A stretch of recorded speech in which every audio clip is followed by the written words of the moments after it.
Hi everyone. Hello. Today we are talking about new feminine fragrances for August in the UK. Quite exciting. Two to show you, one from Bulgari, and we'll kick straight off with one from Elie Saab. We will. Okay, so this is a new fragrance from Elie Saab that is completely new, as in it's not kind of a line extension of Le Parfum, which we've seen before. This is the fragrance called Girl of Now. So I will show you what it looks like. This colour, the kind of soft tealy blue colour, it's really nice. It's really popular this year. It is. It's a very nice pastel-y colour. Probably just to explain like the concept behind this. Elie Saab obviously is a fashion designer, he's a Lebanese fashion designer, and he's very well known for doing these kind of princessy, exceptional, embellished, you know, beautiful kind of red carpet dresses in his haute couture, but also that was kind of the style of the ready-to-wear as well, but just a bit more off the peg, you know. Yes, there wasn't that much distinction between them until now. Until, well, 2016 collections, he really started to change up the style of the ready-to-wear, and it's much more this kind of, they call it mix and match style, so a little bit like wearing a lace dress but with a leather jacket over the top, and he started using models like Kendall Jenner, Gigi Hadid, younger, fresher kind of look to things. So so he's obviously going after a younger customer, right? Well, it's not about the age of the customer, it's kind of about the spirit of the spirit of it. And so this fragrance is kind of representing the current ready-to-wear collection of fashion, and maybe Le Parfum fragrances that you might have seen us talk about before are really representing the haute couture style more. I'll go with that. Hence it's called Girl of Now, because it's about this kind of current, on-trend girl of the moment. So today's woman. Yes, exactly. It's an interesting name, isn't it? Because it's not a name that rolls off the tongue. No. So it's weird though, because when I first heard it, I thought it was odd. But now, because I've said it so many times, and it's not odd anymore. I feel like when you explain what goes on behind it in terms of that fashion shift to, you know, something more modern, something more of the now, I feel like it makes sense. And quite often I find that with perfume, you know, you want to go and buy or discover a perfume and you think, well, that's a funny name, and then you hear the story behind it and it kind of starts to make sense. Anyway, so the bottle has this lovely flower round the top, and the flowers on the box as well. This is taken from the jewellery and accessories that Elie Saab does. There's a lot of embellishment on all of his things, so that's where the kind of flower pattern comes from. And the smell, I feel like the floral element is quite prevalent in embroidery and stuff. Yes. Right, there we go. Thank you. So the smell is categorised as a gourmand floral, and I would say that is definitely true. You can definitely smell the almond. It is very gourmand, almond, pistachio. It's nutty and sweet, and creamy, sweet, and warm. It's still got orange blossom in it, which is in all of the Elie Saab Le Parfum fragrances. It's a kind of signature note of Elie Saab.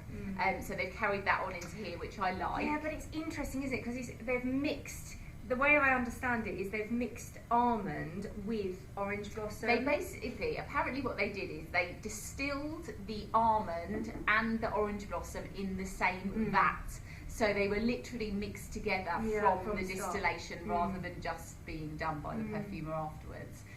So it's really a true gourmand floral. I mean, it's so interesting because I expected it to be very fruity floral, and it's not. No, not at all. I like it. I like it.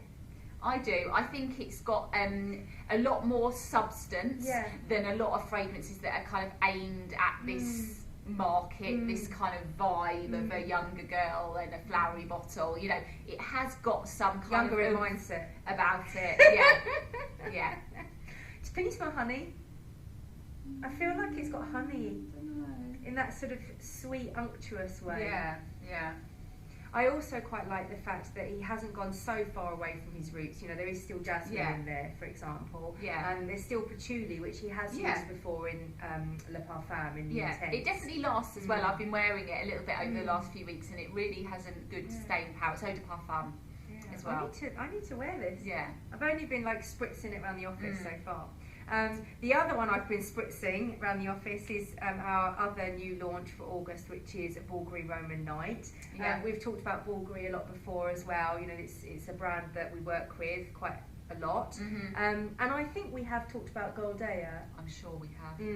So a couple of years ago we launched, Bulgari launched the gold coloured Goldea, and then last year they launched a pink version, Rose Goldea, and this August they've come out with Goldea, the Roman Night. So this is another mouthful of a name. It is, actually, it's another kind of strange one. Yeah, so the Roman Night the concept behind it is exactly as it suggests. It's a night in the city of Rome, you know, where the Roman kind of spirit is warm, sensuality, excitement, luxury. Yeah. What do you think of that bottle? It's amazing. I love a black fragrance bottle, black and gold. And it's very lacquered in the middle, but then the outside of it has got that sort of almost smoky clear. Yes. And I also love the reference to the jewellery. Yes, it's the Serpenti collection that Bulgari do quite famously. You know, the serpents in the necklaces and the watches and everything, and that's the scales of the serpent there around it. Do you want to try? Yeah. So this one is, again, like the Goldea original, the gold one, is quite rich, you know, and you've got this kind of combination of chypre and floral musky notes in it, and I find it's another creation actually by perfumer Alberto Marias. And works a lot with Bulgari. He works a lot with Bulgari, and I feel like it is definitely his signature.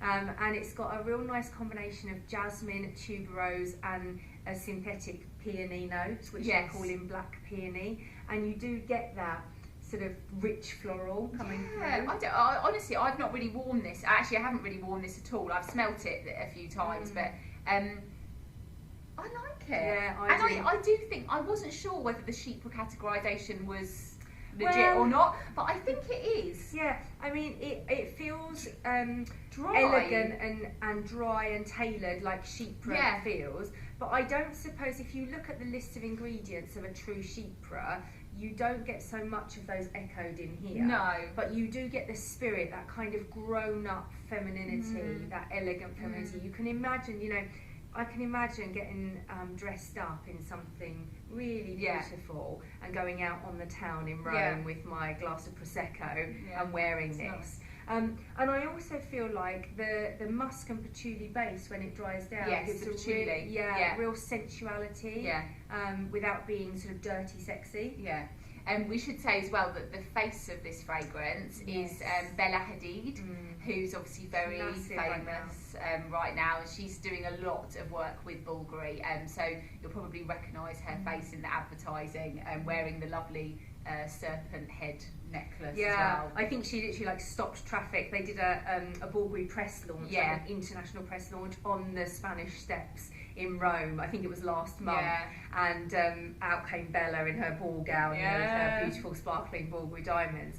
And she did a few interviews afterwards, and I was reading one on the Refinery 29 website, and she says it's actually really nice to work with Bulgari because apparently her dad gave her mum a piece of Bulgari jewellery when they got married, and for her, I think it was her 20th birthday, her mum gave it to Bella. So I know, it's really like, how lucky is she? Yeah. But also she said something interesting in that interview. She said that for her the fragrance is a combination of sort of masculine cologne notes and real sort of traditional female perfume notes, so that duality coming through with this, and I can understand that. It's not sort of overtly pretty. No, it's not. No. So nice. Two new kind of exciting things for this summer, so go out and have a try, let us know what you think. Really interested to read your thoughts, and we'll see you again next week. We will. Bye. Bye.